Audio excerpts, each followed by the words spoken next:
Guys, thanks so much for checking out my podcast. I really appreciate the support. Please click to subscribe. I'm on the move again. I'm in the airport right now. This episode is about surviving roommate Dylan Mortensen from the Idaho case.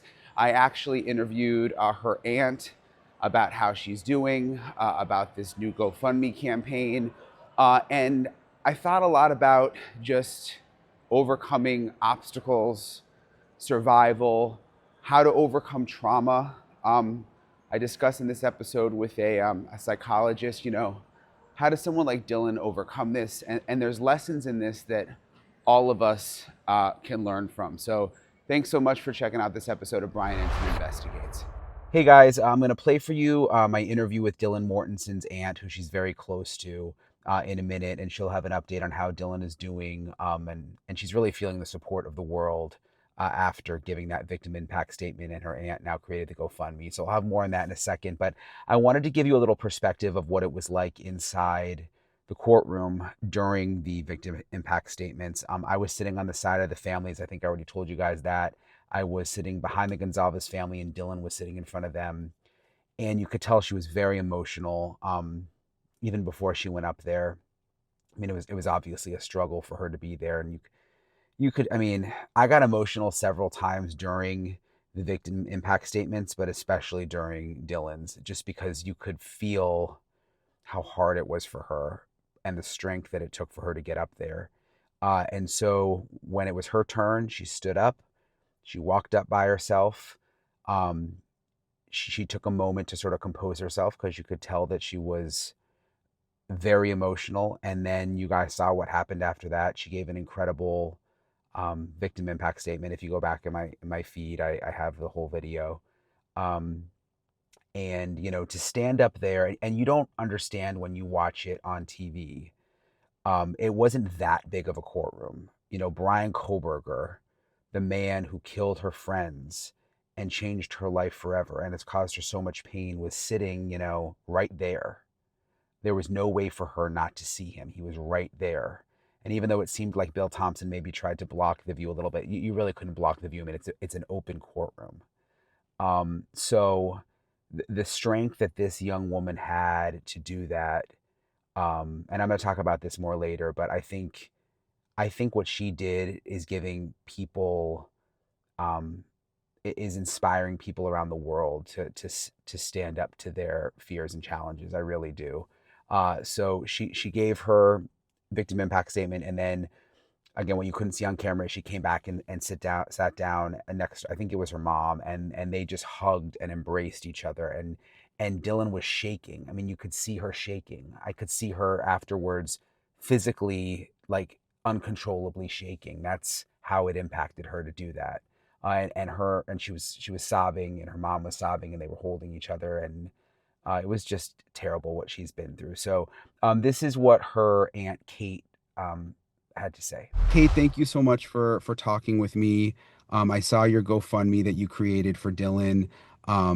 So many of us who have been covering the story, and then just people who have been interested, have been so worried about her, and were so impressed by her at the sentencing. I mean, the strength that it took was, there are really no words. Just tell me a little bit about your goal with the GoFundMe, why you decided to create it.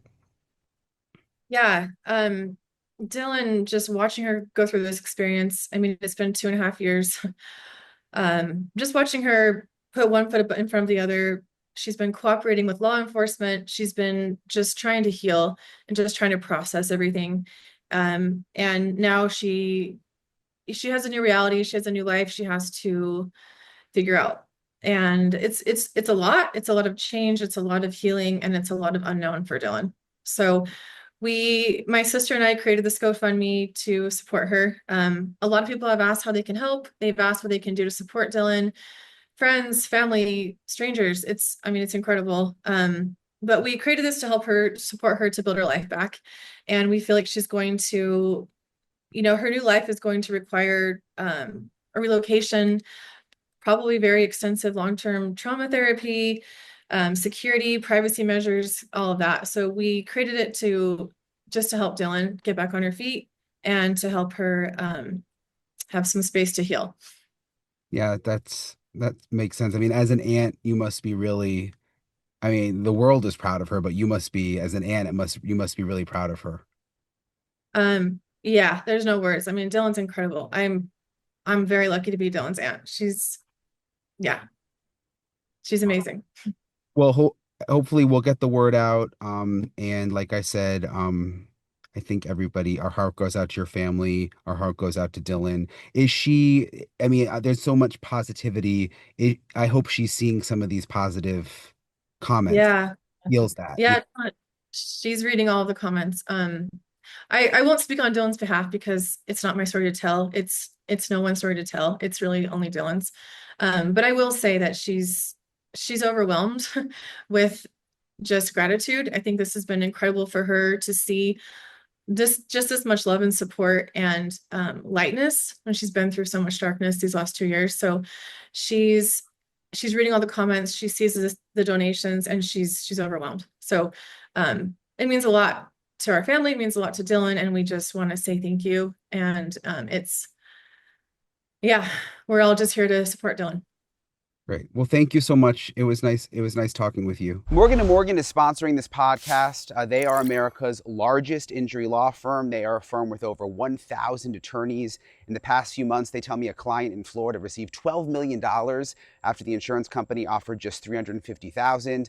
In Pennsylvania, a client was awarded $26 million. That's 40 times the insurer's offer. And even if you think your case is not worth millions, you can still start a claim. Super easy. Morgan & Morgan makes it very, very easy. You can start a claim from your phone. Literally takes just 8 clicks at www.forthepeople.com/Brian, or by clicking the link below or scanning the QR code that's on your screen right now. I really appreciate Kate for talking with me. Obviously, I wish the family only the best. If you want to donate to the GoFundMe, Dylan has a lot of therapy, a lot of bills, a long way to go, and has just been through so much. And for me, covering these stories, and I think for a lot of you who follow along, and not just with the Idaho 4, but with other tragedies that I've covered, really starting with Gabby Petito, and even before that, when I was in local news, to me, the light in the darkness of covering these things is the strength of the survivors, of the families, of the witnesses. Um, and it's inspiring. That's the only real word that I can think of. It shows us all, I think, that with things that we deal with, that we can overcome and come out on the other side. And all of these families in Idaho, they're just such wonderful people, all in different ways. I've known that all along. You could feel it during the sentencing, and you could feel their power. You could feel that it was all of them against evil and that they won. I really do believe that when they were together in that courtroom. And I know it sounds cheesy, but to me, some people were like, how do you cover all of these tragedies? How do you, it's just so depressing. And it is. I mean, it is. It is depressing sometimes, and it's sad.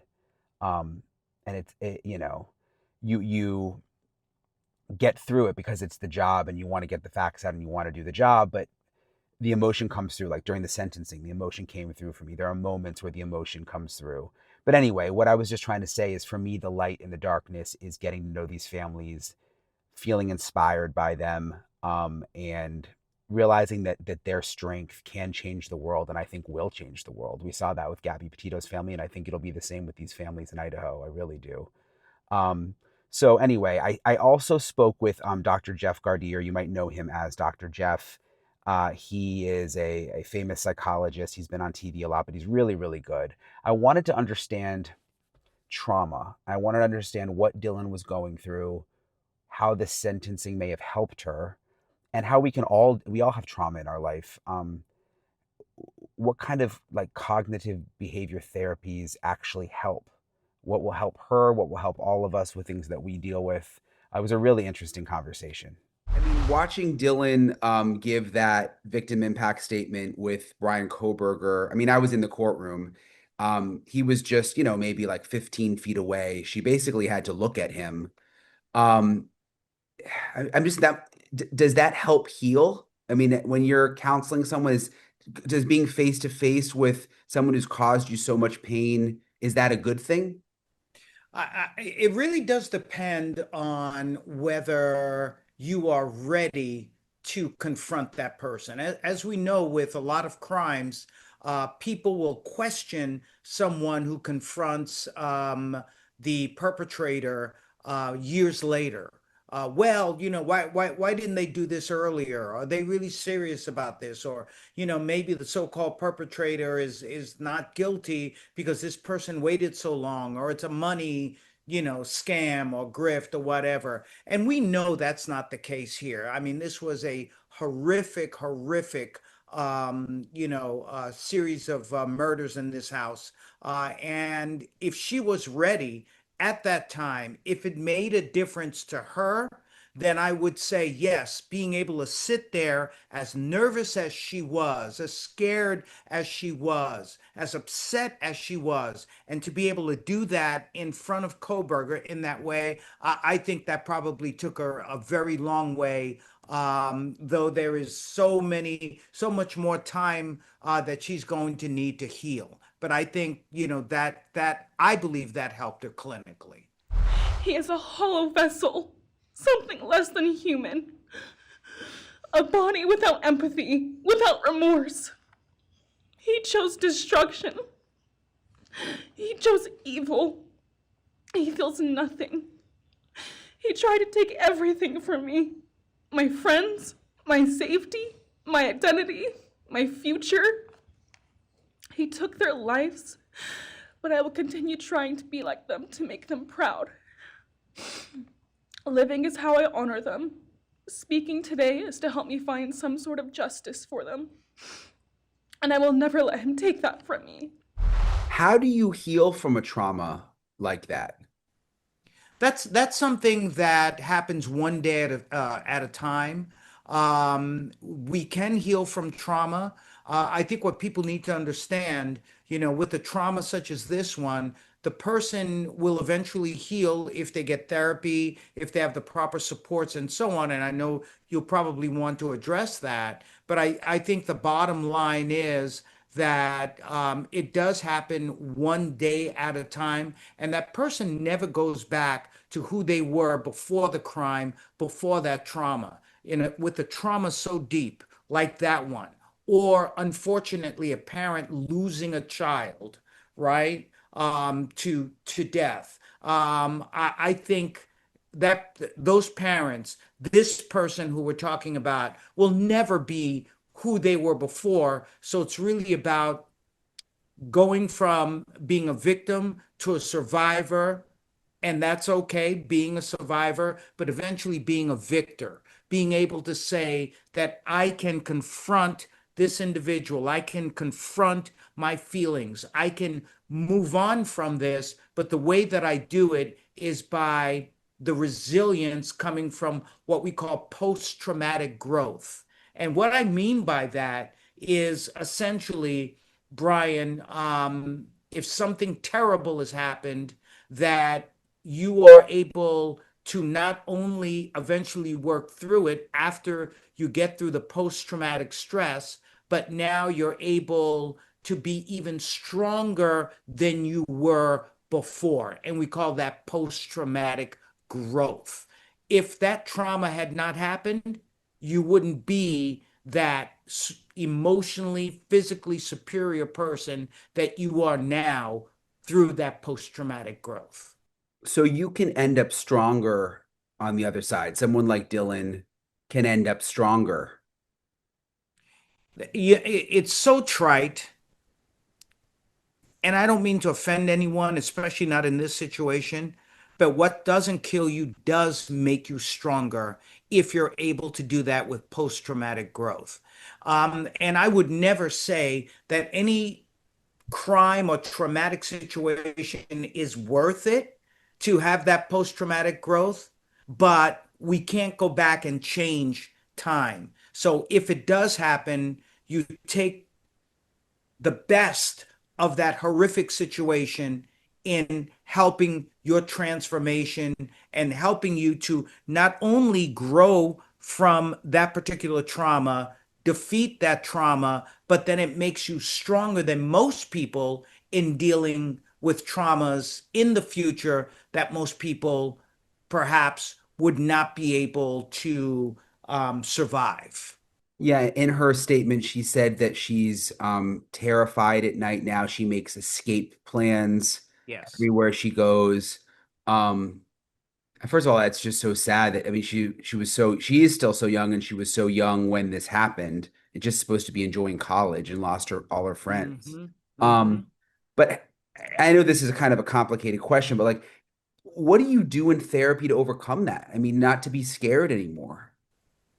Well, we certainly do what's called cognitive behavioral therapy, where we know that we can't change the stimulus or the stimuli that have impacted us, but we begin to change our perception as to what it is that has happened to us. That is, in a way, rewriting the narrative as to where we are in life. Do we see it as being a situation of where we're totally defeated?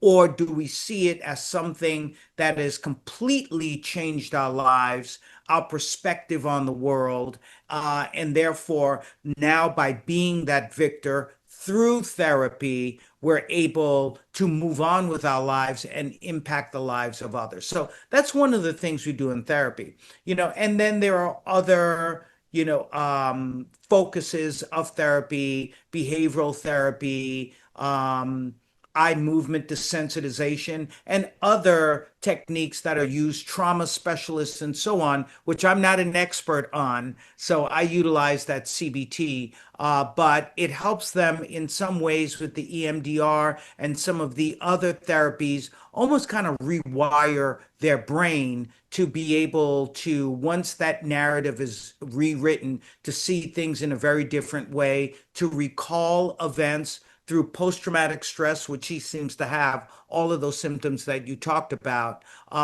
to be able to start remembering things that she may have forgotten on an unconscious basis, but she needs to discuss and needs to confront. And it also helps us in dealing with the anxiety that comes along with this sort of PTSD, the hypervigilance and so on.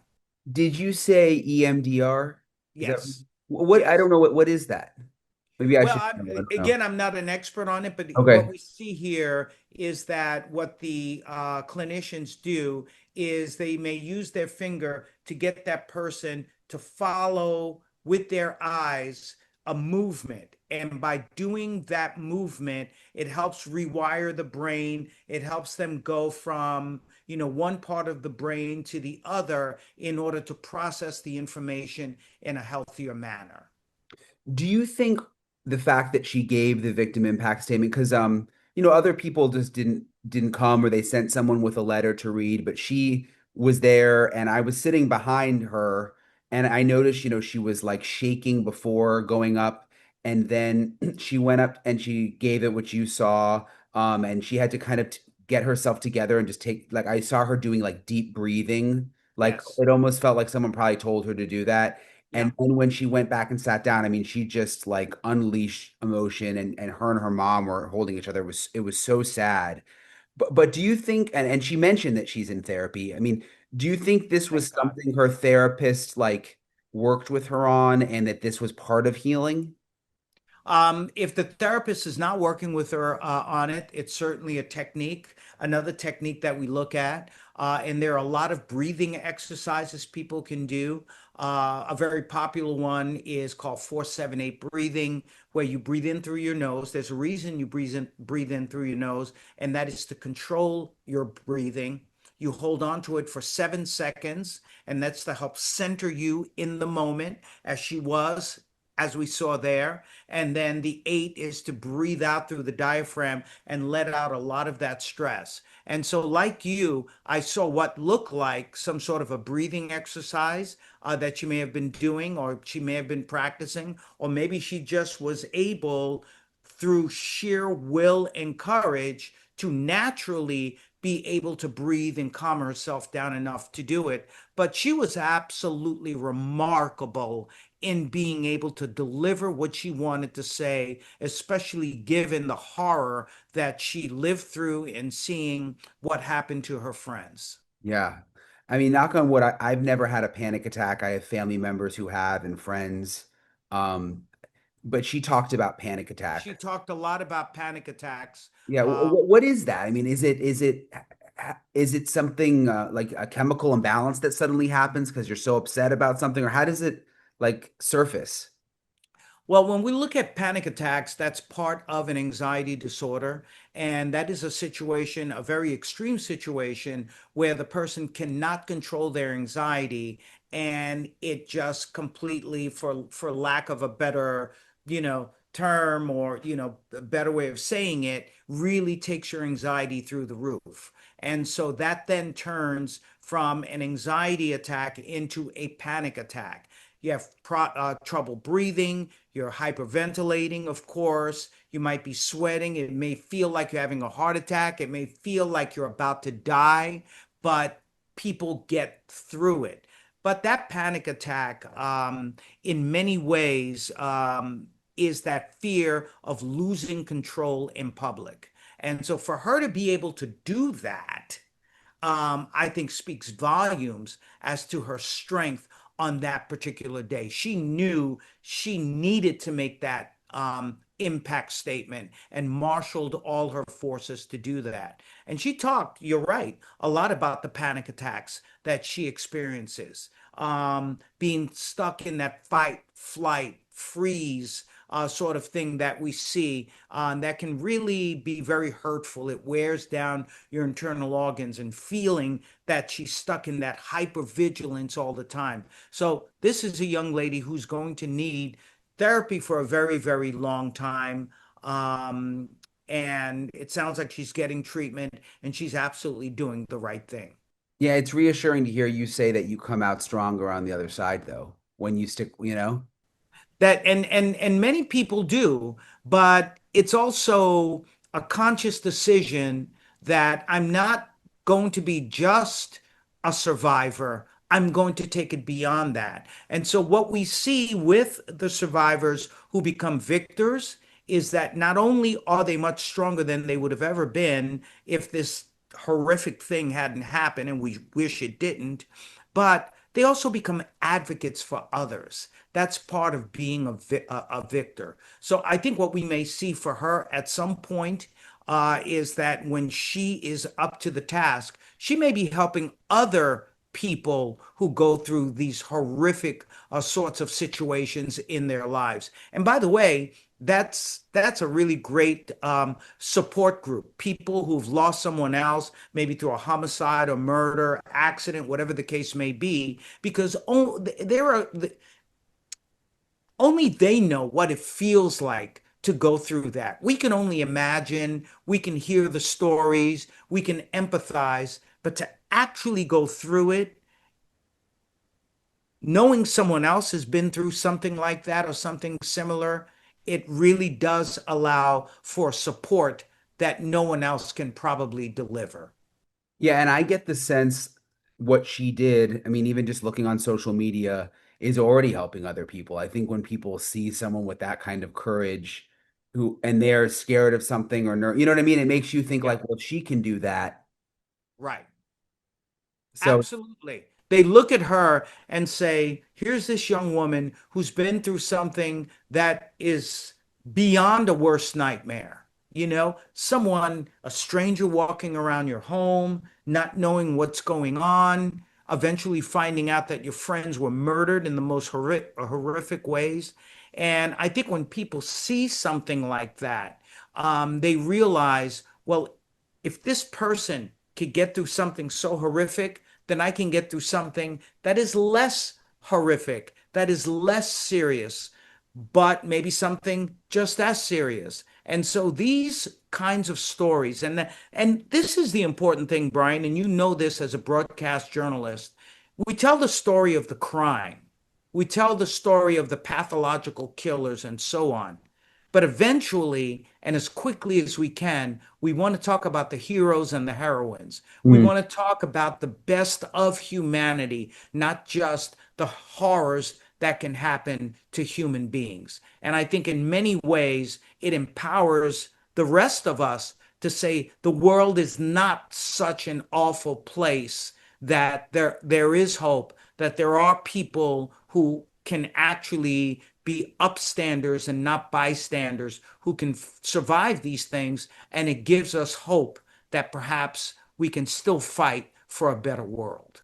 Yeah, that's a really good point. And I've tried to do that. I mean, there's so much interest, obviously, in the victims, and we try to say their names over and over again, but there's also a lot of interest in the bad guys sometimes and why they did what they did. And I kind of struggle with that because you want to focus on, like you said, I think it makes a real impact when you focus on like what we're talking about. I mean, the way Right, exactly. Dylan was able to overcome it, and it has and people feel inspired, and rather than just talking all the time about like what made someone kill. Yeah, exactly. And and it is really sad, but let's be honest about it.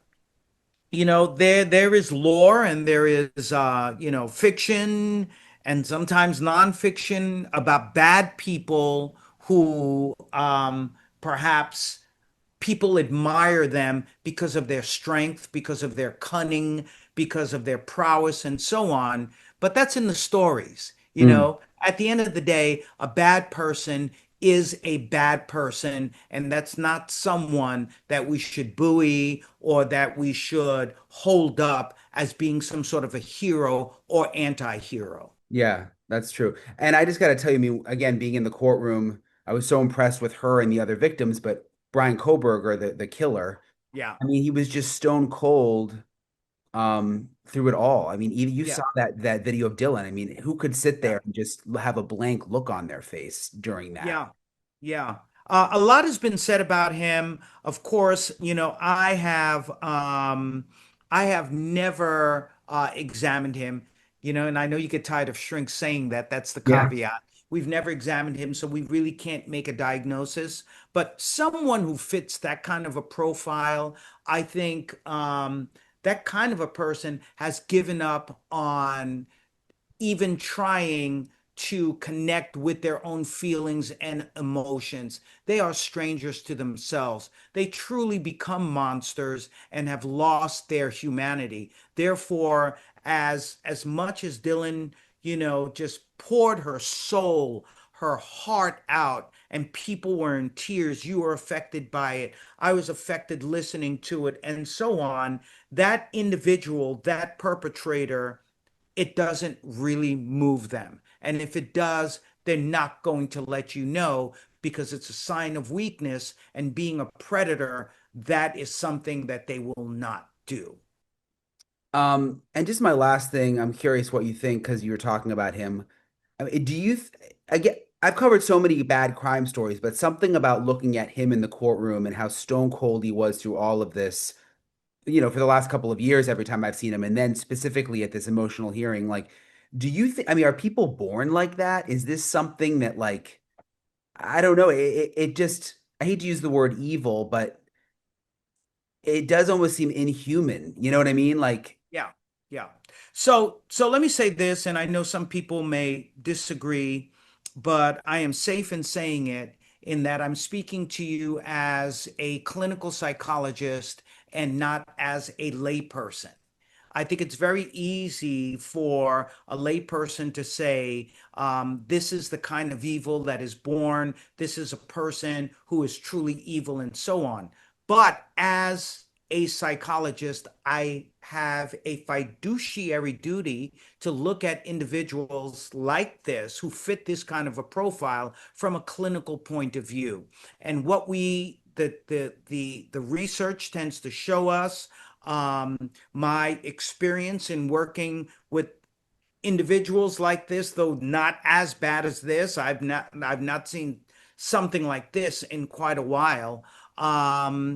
These are people who have been through their own trauma, usually through childhood, whether it is facing some sort of physical, sexual, emotional abuse, whether it may be from parents, maybe it might be from classmates and so on, and it's the perfect storm. They have a certain kind of personality where they're at risk for being treated in that way, though there's no excuse for anyone to be treated that way. But, you know, it continues over the years. There's no respite. Again, I'm not making any excuses for someone like this who fits that kind of a profile. But what we know as clinicians is that for the most part, no, they're not born. Of course, people may be born with certain brain, patterns and so on. Everyone's brains are different and so on. But, what we tend to see is a type of a personality that is perhaps placed by their fault or no fault of their own in an environment where they face constant abuse, severe abuse. And then from that, what we see is the mushrooming of someone who just doesn't fit into society any longer, who may do very, very bad things. Yeah, it's so disturbing. Well, Dr. Jeff, I really appreciate you talking with me. Thank you so much. It's my pleasure, Brian. And again, with Dylan, God bless her. I hope she continues, on her way as far as healing, but it will take a long time, as well as the other person, the other survivor in that house, and what those parents must be going through. All of those parents of these children who are in that house, my heart goes out to them. Yeah, hopefully they all can feel the support really of the world. I hope and they need it. I hope that helps. So thank you, Dr. Jeff. Thank you, Brian.